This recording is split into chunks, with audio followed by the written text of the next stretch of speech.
Aner malaken yam kan as di alde kon tin ba ruani lingwa seme kan war online TV channel anda mandun shang kos nyek mlanung roisni an wala shanga bakel ka paiba dak ron kina dangro udian dangro ide bakel. Tukon keri pona dangro te very important keri pona totone killer toto lel nyama ban rake kuida bala dung Lieutenant General Gabriel Doblam ka joma chalat gwazlok ala lukan kor udon wandien ala jen lukan jakaja. Lugaro the man bana nyokami bana ling bala dung Dr. Machar again the same day local luka makaja do no man chalat Dr. Machar kan man danan cha kan lukan chalung ni Lieutenant General Gabriel Doblam ka jan changa kelamo teken kada bana kelin kan dangraw goli Kenya gore jana bana focus kama dana chalat Lieutenant General Gabriel Doblam gwada dan entiji kajetin ka freedom wall ka jan special code dan en lokani ka ray which ka juba akan kon wen yam gwasame teloide ka ye ka dobdan gurien lere ka je gwasame mi jiram mi jidi donga jan shangan yam ka je ko bin war online TV channel be je guje ka YouTube ko goro be subscribe kan guje ka Facebook ko goro no bin war online TV page be je follow lamne char be lamne jatobi ka nyaga ba kanitin ko kien to watch to ko kondial ko chana shanga me chana je chup Tuang je ke reportan yam an bukon writing reportan yam gwasame bala dung Lieutenant General Gabriel Doblam jan cha chong gwada dan an local lukten te ka jom chakula rat gwasame mi bana nyakel lugan kor widon wandien ka lokten konten lokan ni ne Dr. Machar rama chirwa gwasame Lieutenant General Gabriel Doblam Ajaram la Deputy Chief of Defense Force Kio Kwar ka Acting Chief of Staff ka kum SPLA-IO pin Dr. Riek Machar ka kum SPLA-IO gwada me re lok chati te ka tin ngwane chati ka kwi military detention center gwasa danen man charge yenten duno jen charge kulite te kanija ka duwa danen mute menga je ka kwi tijena chalke Jamus ground chati kitinye tungwan kan tinje to bana writing kan tinjen kon e kamni jashne bako de chainten kon e chaini ke de ka drop ko che gujeno tele evident wrong do no gwasame cha Lieutenant General Gabriel Doblam jen chajeti ketini tungwan te banling gwadame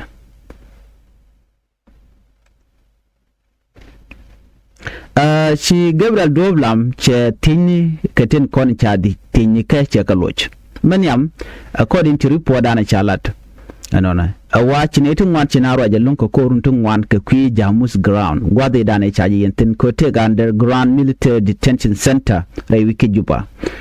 jen duel mi chatet pinyimi milana la ka we yan gatin ka an wana mo re polo mo wa chan kana da jekten ci meda ne shalinga ne cha Gabriel Doblam cha je yentin re polo mo ka cha chu ka cha ka mu ka kwanit dug te tagdien 3 kilogram ka cha ka mu ka palo ke cha ga yen ka pul cha kula da wone ne ajana chala katin wana no take duel mi chala pinyi mi milana la ka yan katin mi la ne de kon tilla de ne la ka yan kare de lo chere do ko la ro chere gwad mi mo milana de chanke jektin ne de ko la de ni mi charan chaje ke ajen general ki ani de je cha yeno bana nga pin polo mo ba jo chang jektin dong ba nak bone no ba de no tin kon lat ko ro di reda gwada me chinetin kontila jachi kan kula teje no gone yo bune ngaji no nena en teje na mamu chale jamu zoni mlana yan katino gwad mi tedi cha Lieutenant General Doblam chatit mite kan ngitin ka jen center mo ki detention center ana yan katino mi edung SPLA-IO ki edung South Sudan People Defense Force chati karo en pule cha yenten gwada da na cha chot pinten ya kuli jogo no ne en Jamus prison mo mlana yan katin underground selemo edung ku SPLA-IO ki edung SSPDF ala dung de ni kir ke self ke mi yadi so teje me jen teje bumni jen ka tinya dial men cha te ko banate ga ngai ko mete ga ngai tin mi an gwala na yan gitin la to mi dung SPLIO ke dung SSPDF ti lieutenant Gerald Gabriel Doblam che jilok che ga jogo no nena ajene ka ngaje ajene underground ke jamus ground mo dole chalat pinyone jen dung military intelligence directorate dung SSPDF ajene dual yena South Sudan People Defense Force dung military intelligence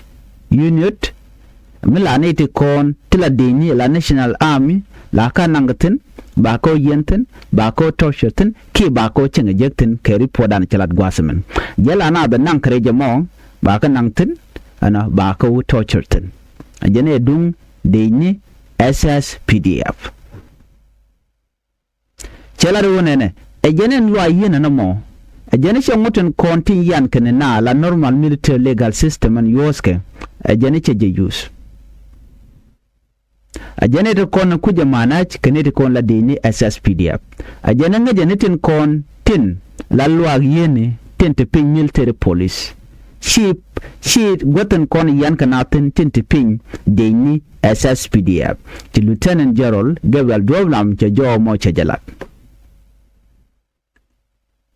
jala yo nene ajene military intelligence shikande te ga dwel yan kadian karodian mrel kana komiti kan gadul yin gadiyan mrel kana da jojo no de kana ite wande kan kana komi chaje kabram lokkan mi kana kabde kana wonnak tan gwasma kede kana tocho gani she chong military intelligence chikan de te gadul yin gadiyan ani military police de te gadworo ko kana den kon tillet komiti ram ci dwer chelat baje yen bani ite montela military intelligence ajana mo checho ajane and facility mo kin enam chalkamo jamus ground ajene chakaje ko ba deni ba connectin ke ba ga cin ejectin ajene it was created to mistreat soldier and that military detention so gane diti wa kan duptin kon de ran de yen kake kan gor so na me a part of his defense gang and road katin kon chenen ko chala dodi jamus ground mo me cha yenten pin mi ajan she dung kum SPLIO tele SPLIO ngaitin dung de ni SSPDF cha nyok muti ke je nyok point kanete kon lat kuluk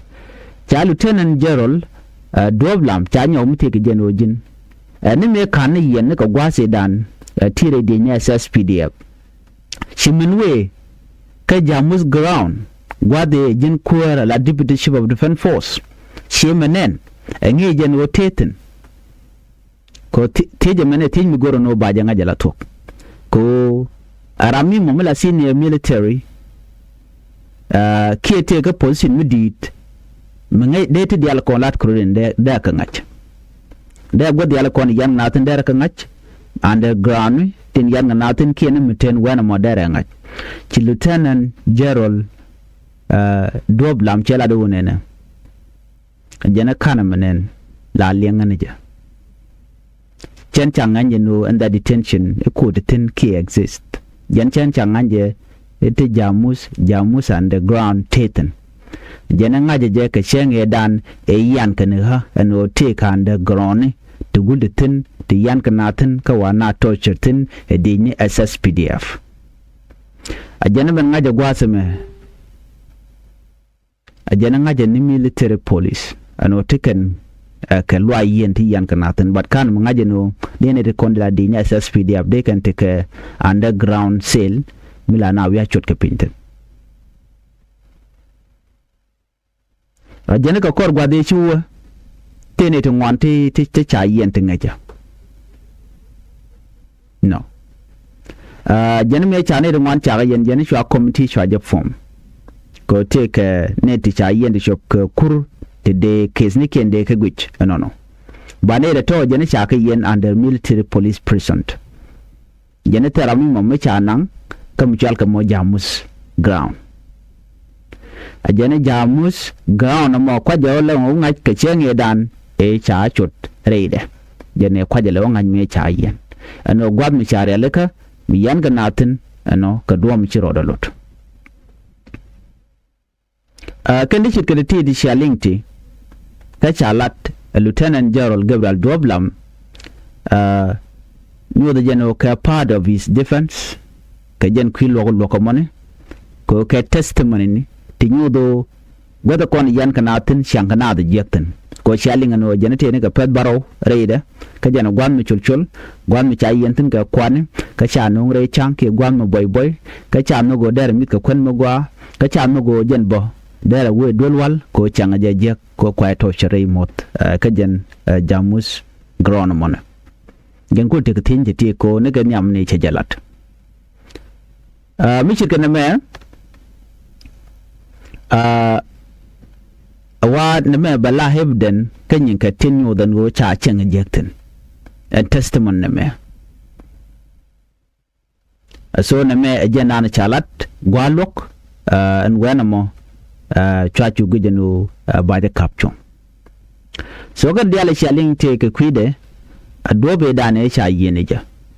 na me lukan jok jan gwabe dana quality tin katin dialan kon te children lat kaje ko ci kon dial ci kon lien yala da jojeno she part of rege dane ci to kan nasar in a state chicken gorjeno they can disclate rege dane ci to ko ci yala da jojene 2024 kore dane ci to